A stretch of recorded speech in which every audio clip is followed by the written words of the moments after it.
Okay, and I'm going to go ahead and introduce our wonderful speaker. So today we have with us Dr. Amy Johnson. She is an associate professor of early childhood education at UAGC.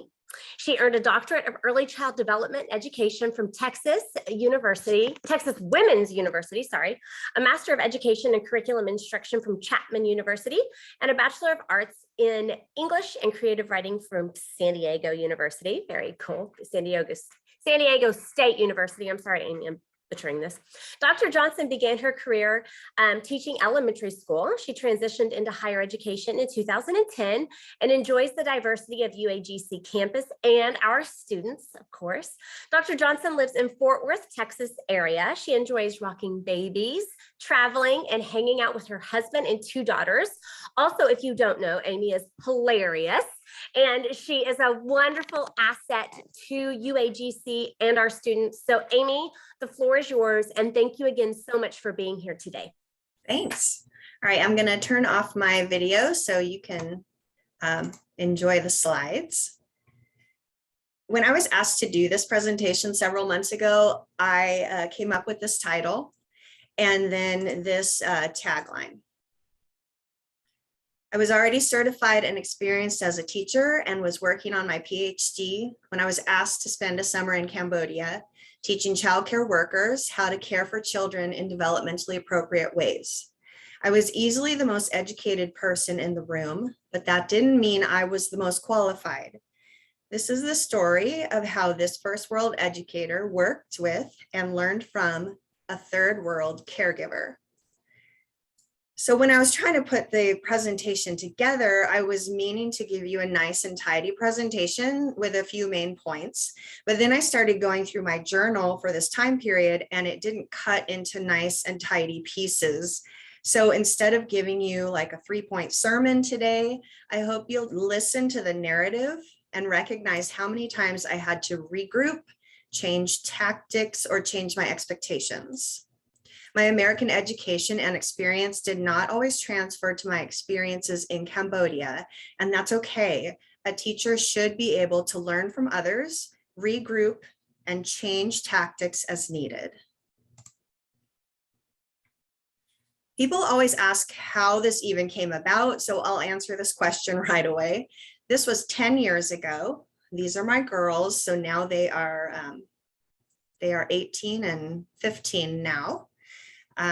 But before I became a full-time teacher at UAGC, I was an adjunct at Ashford, which is formerly UAGC.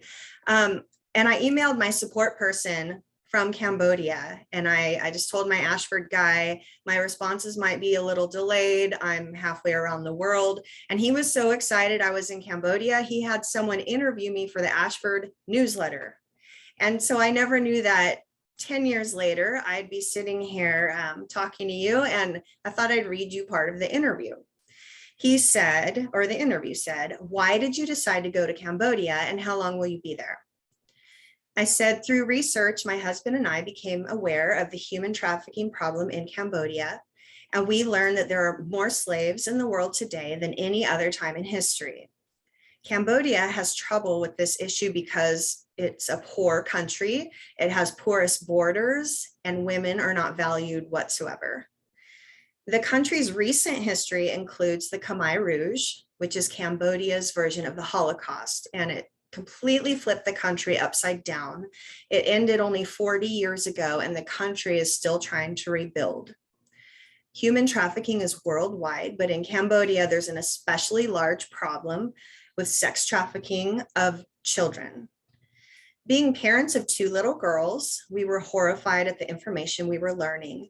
My husband went first for a brief mission trip, and I went for 2 weeks the next year. We fell in love with the people there, and when we reported back to our own children, they wanted to come.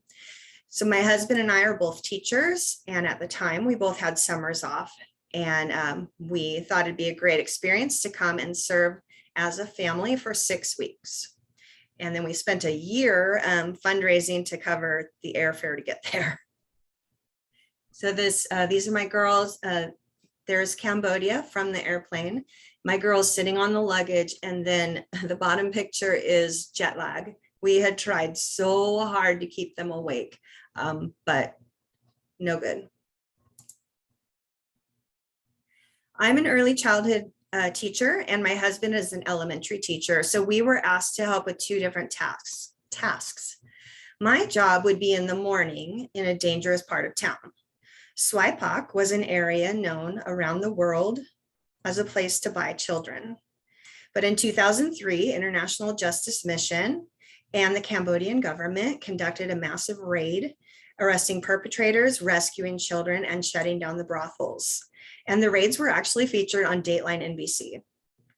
After the raid, Agape International Missions, which is AIM for short, opened a church, school, and a safe haven for our community. And then where I came in, AIM had also opened a center that trains rescued women to make clothes and jewelry. And I'll show you more about that center later. They have a childcare area at the training center, but they didn't have any toys, and they didn't have training. They didn't have trained workers in that facility. So with my background in child development, they asked me to train the worker. In the months before we left, I started thinking of which toys and activities I should bring. I couldn't ship the items because our host said that corruption is so rampant that all the items would have been stolen right from the post office. So I had to bring them halfway across the world. I asked for donations, but each toy had to be developmentally appropriate and durable, require no batteries because they couldn't keep up with any batteries or anything like that. And we also needed to be mindful that children of different ages would be in the same room. So all the toys had to be safe for all the children. And we ended up bringing 3 foot lockers filled with donated toys.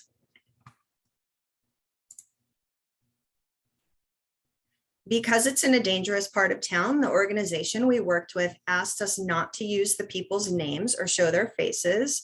And even though this is 10 years ago, I still follow that principle. So you won't hear their names. I just refer to them as titles.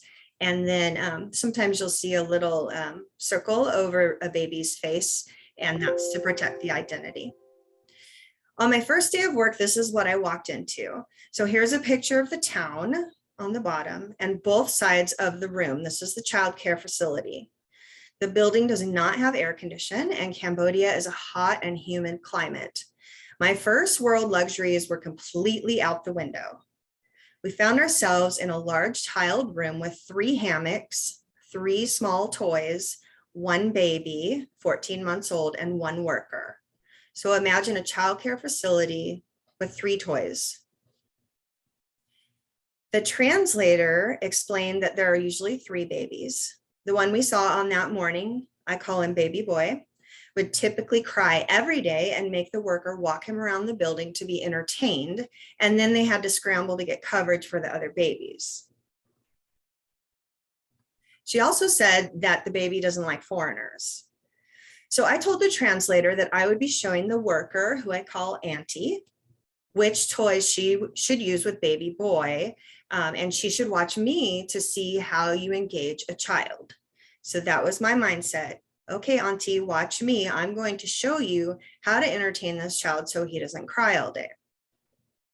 When I pulled out the first toy, Auntie took it from me and immediately began playing with baby boy. Except for a few very minor things I was able to show her, I was completely impressed with her skills.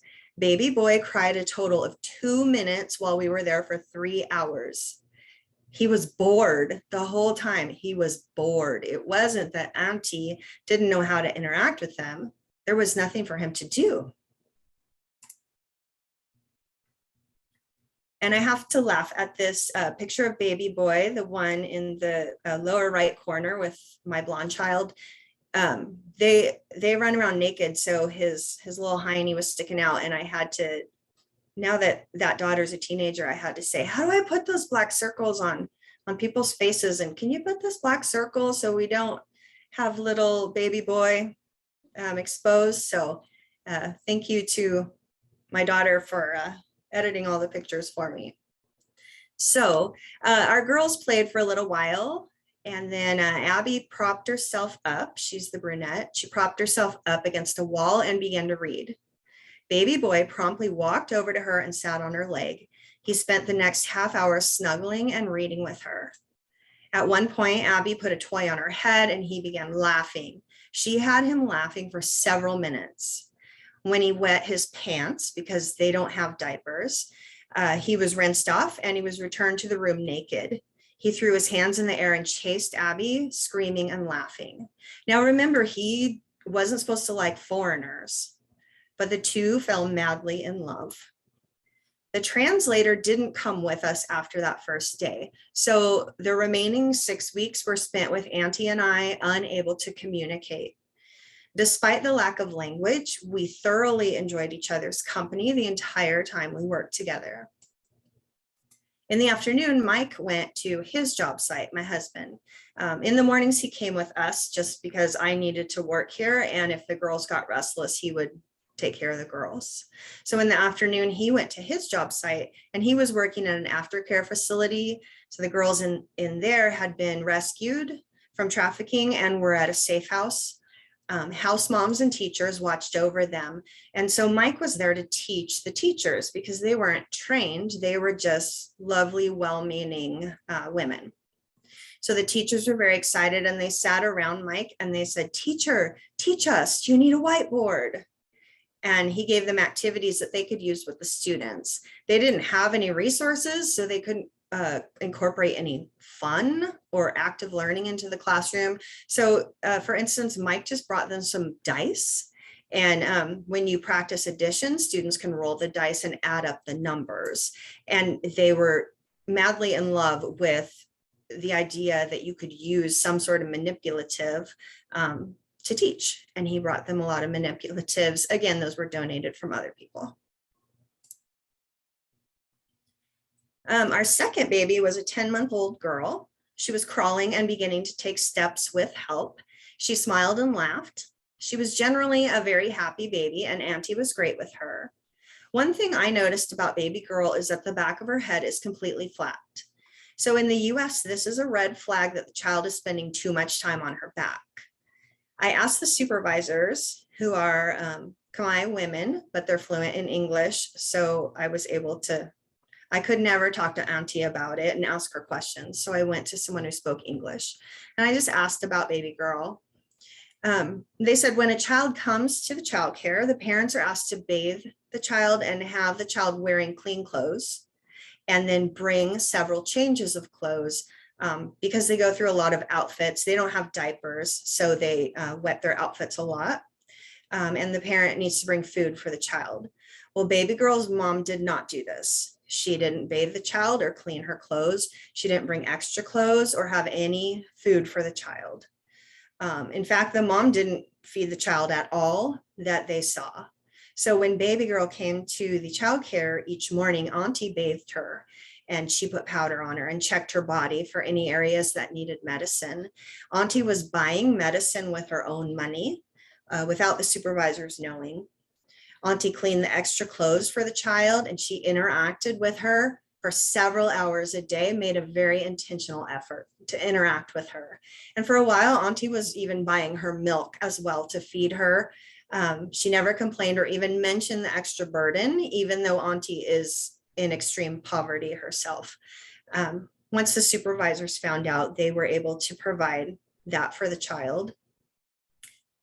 It's believed that the mother did not feed, bathe, or interact with the child once they got home. So this is why baby girl has such a flat head. She's placed in a hammock and she's only held during childcare hours. So I said, "Doesn't she cry?" They said, "Yes, but the mother doesn't do anything."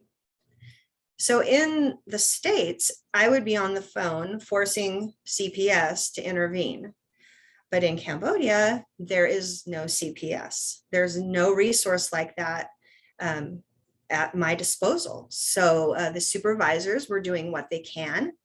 Auntie is a wonderful caregiver during the day and they do what they can do. So in this situation with no CPS or any sort of law to fall back on, the only thing that they could do was love that baby while they could. And they did it really well. For my part, I had to keep reminding myself that the mothers are traumatized women. And it's very likely that this mother suffered from PTSD and depression. And additionally, remember the Khmer Rouge, which is the Holocaust event, would have uprooted the entire family. And during the Khmer Rouge, they intentionally sent mothers one way, fathers one way, and children another way, because they knew if they broke up the family unit, they could more easily break up a country. So it's probable that her own mother and grandmother were separated, which means her mother didn't know how to mother. And now she has a child. So how is she supposed to know how to mother? So I kept reminding myself, there are reasons for this. It's not that she's intentionally being mean. There's a lot going on here. 2 weeks later, two additional girls started coming a week or so later. My girls enjoyed playing with them, even though they didn't speak the same language. So some issues that started arising with all my good intentions is baby boy is up here in his hot pink tank top, and he was hammering baby girl's in the middle down there. She hammered quite nicely. Baby boy hammered any person that was near him. So it was very dangerous for baby boy to have that hammer.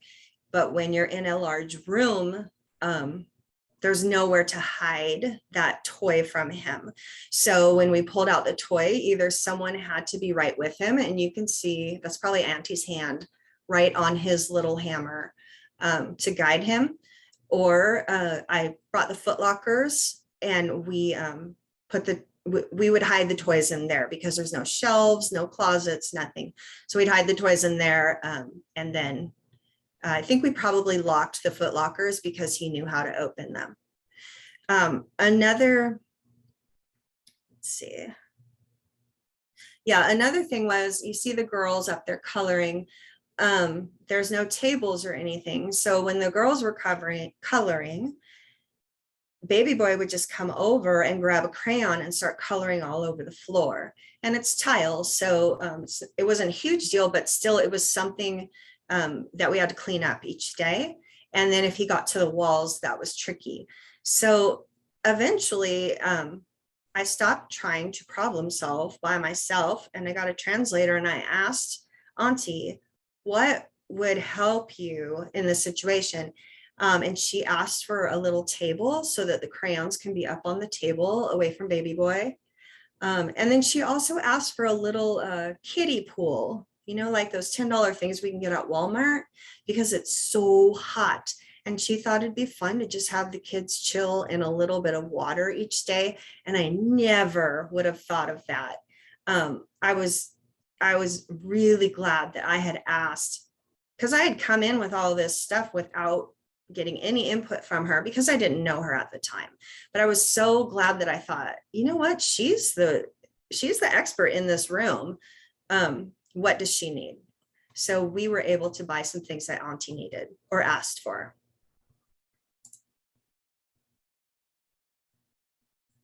After weeks of working with Auntie, I still wanted to know more about her.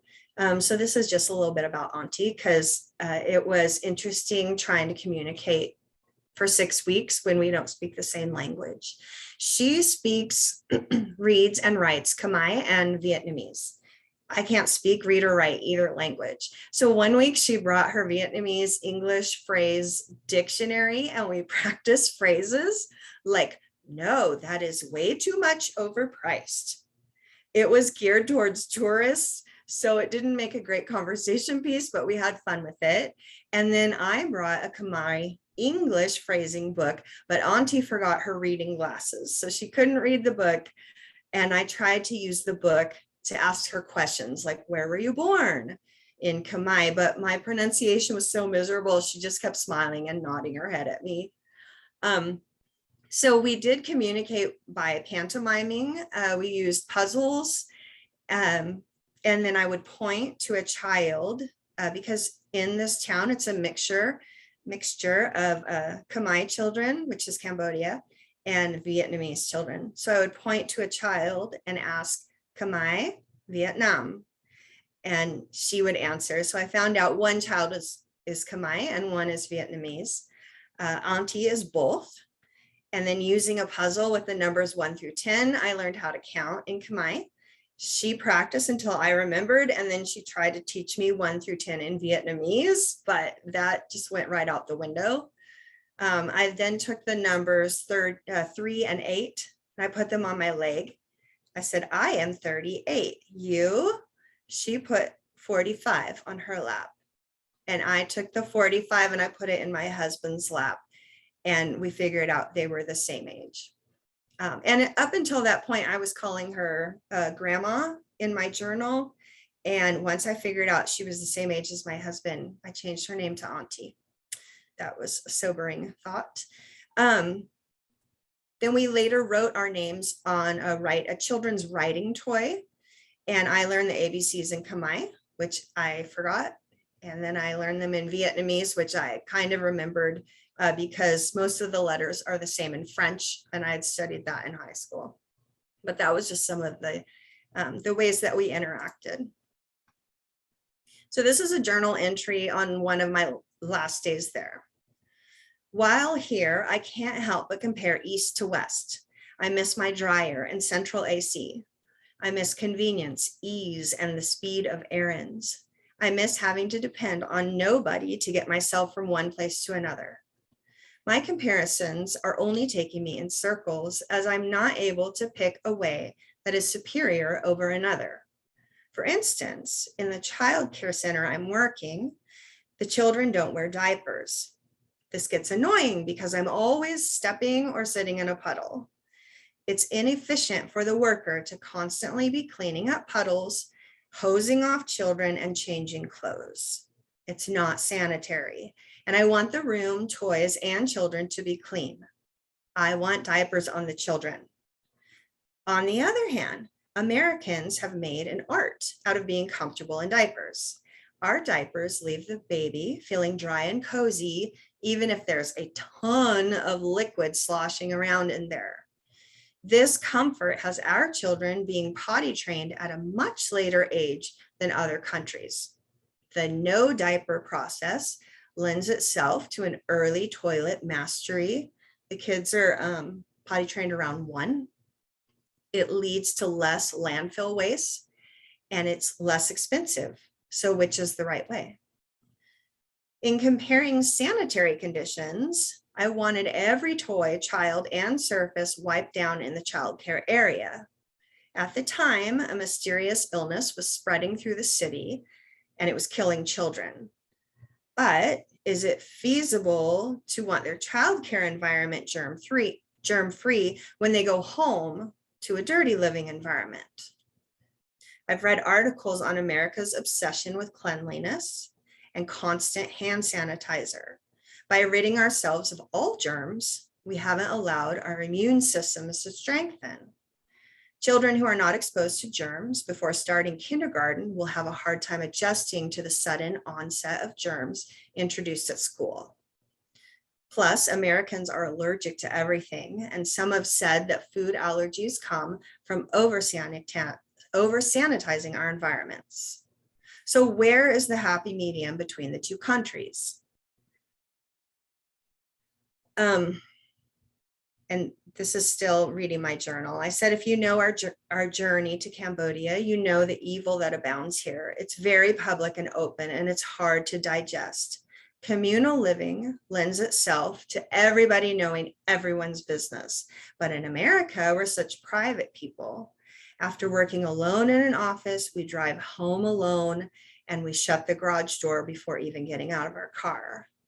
I don't ever have to see my neighbors if I don't want to. Because we're so isolated, our hurt is secret, but it doesn't mean it's not there. The Khmer people are communal, so everyone knows everyone's business. And Khmer has people openly hurting, while America has people secretly hurting. So which is better? I'm not here to give you an answer about which is better. It's just different. My ways are not the best ways. That's the main point of this presentation. So I'm going to go back to that Ashford interview that I started with, because they asked, what is the most difficult part about being there? I said, for me, it's having my children here. People have asked how I can bring my children to a place like this. I would never have brought my girls if I believed they were in imminent danger, but the thought's always in the back of my mind. I keep an eye on them at all times and a hand on them at most times. People also ask what we tell our kids about the clientele of children we're working with. Our girls are much too young to know what's happening here, but we tell them that we're working with children who have parents that cannot or will not take care of them. We've also told them that many of the children have been hurt. So our girls are mostly concerned about the poverty here. For instance, when it rained, which is every day, they worried about the children who were living in a lean-to, like a little shack. And then what's your favorite part about being here? I love these people for all they've been through and are still going through. They smile at me all the time. The children laugh and play in a rambunctious way. And when looking at children in my American neighborhood, they're not even outside, first of all. I'd have to look in their homes to see them. But they're so discontented with what they have. It's never enough, and parents are always spending more on the latest technology.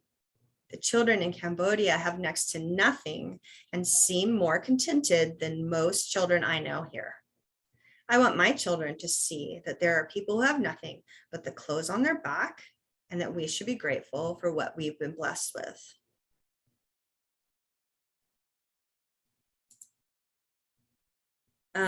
And then I was sad that I couldn't show you any faces or names, because I love these people. And so I was just looking on AIM, the Agape organization we were with, and they had a video. And so this is an actual girl. This is Polly. We knew her. And so I wanted to show you the video real fast. She is in the childcare would be in the second floor. So the moms work down below, and they make bracelets, shirts. They've really grown it. We were there 10 years ago, so it was just getting off the ground back then. It's called 3 Strands, and they used to sell three strands at Apricot Lane, which is a high-end boutique that you can find. And I was walking around an outdoor mall a couple of years ago, and I saw Apricot Lane. So I went in, and right by the register, it was 3 Strands bracelets. And when I turn my camera on, I have the bracelet with me. I'll show you. But it has their names. Whoever made it, it has their name on it. And it was Polly. And who knows if it's the same Polly. But I was like, Mike, come here. Polly made this bracelet. And we told the clerk, oh, we know the girl that made this bracelet. Her name's Polly. She lives in Cambodia.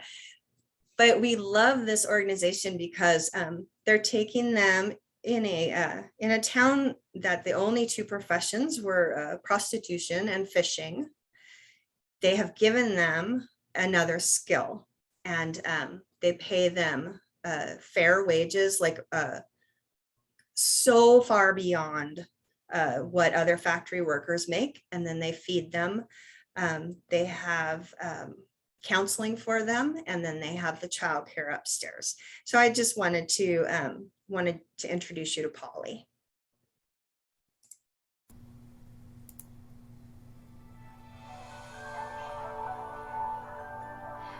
Ningខ្ញុំឈ្មោះ Polly ហើយនាងខ្ញុំបានមកធ្វើការនៅ AEC ហើយនាងខ្ញុំបានធ្វើការនៅខាងផ្នែកខ្សែដៃខ្ញុំធ្វើការនៅក្នុងរោងចក្រនេះរយៈពេល2013 3ឆ្នាំជាងហើយ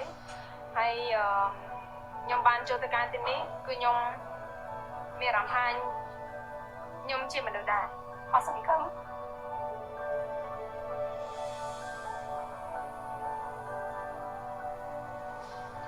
ពីមុនយើងជាមនុស្សដែលមិនល្អប៉ុន្តែយើងចូលមកទីនេះគឺពួកគាត់ទាំងអស់គ្នាស្វាគមន៍ហើយពួកគាត់ស្រឡាញ់យើងទាំងអស់គ្នាទោះបីជាយើងមិនល្អទោះបីជាយើងធ្លាប់ធ្វើការអាក្រក់ពីមុនប៉ុន្តែយើងចូលទីនេះ គឺយើងដូចជាម្ចាស់ស្ត្រីមួយចឹងហើយវាបាននៅក្នុងអង្គការនេះបានជួយយើងច្រើនដោយសារតែនៅពេលដែលយើងគ្រួសាររបស់យើងមានជំងឺឬមកក៏យើងមានបញ្ហាអីគឺគាត់តែងតែជួយពួកយើងជានិច្ច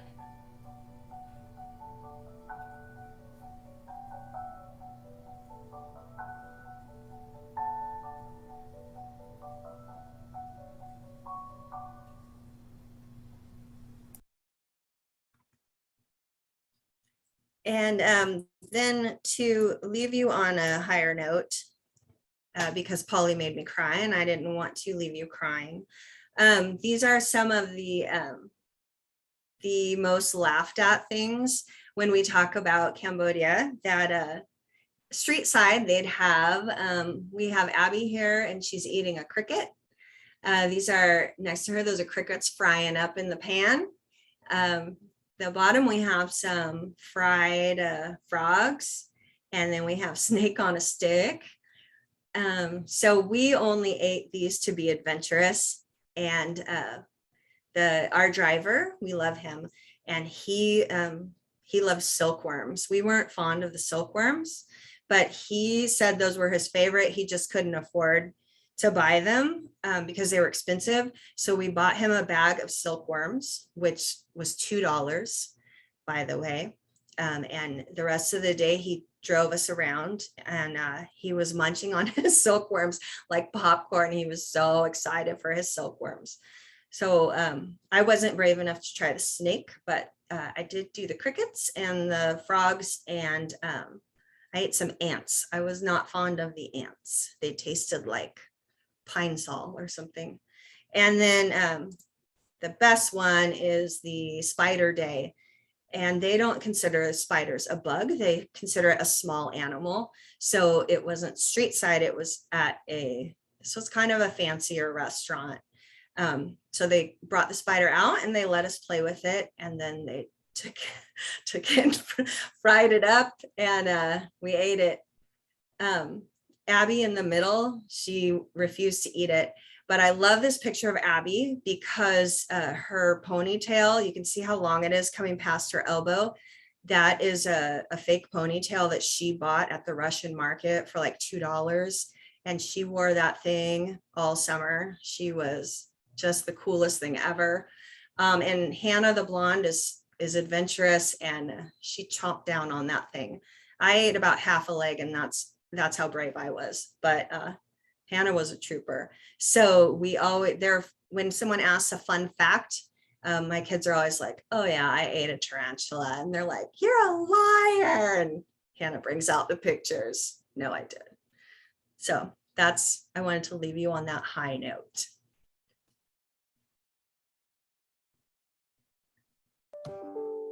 Okay, Amy, if we can call that a high note. When I got on here with her yesterday and saw that, I was like, you did not eat a tarantula. You have to be laughing, right?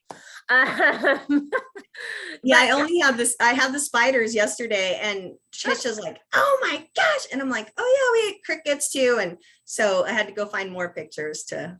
Yeah, Steph and I have a really funny story about this, about tarantulas, but